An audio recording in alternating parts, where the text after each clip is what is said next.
अस्सलाम वालेकुम नाज़रीन, अवां ॾिसो पिया इंसाफ़ न्यूज़। मां आहियां मुनीर हुसैन।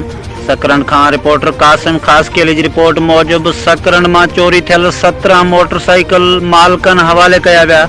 कुछ महीना अॻु सकरन मां चोरी कयल मोटरसाइकिल, जिन मां अॼु 17 मोटरसाइकिल SSP शहीद बेनज़ीराबाद तनवीर हुसैन तुन्यो जे हुकुम ते नवाब शाह जे तालका थाणे ते SP ज़फ़र सिद्दीकी ऐं SHO असगर आवान 17 मोटरसाइकिल मालिकनि खे वापसि ॾिना।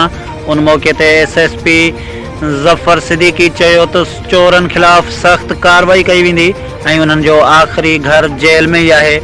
SHO असगर आवान चयो त आऊं जॾहिं सकरंड में मुक़ररु हुयसि तॾहिं सकरंड वासियुनि सां वाइदो कयो हो त चोरी थियल मोटरसाइकिलूं वापसि कराईंदासीं।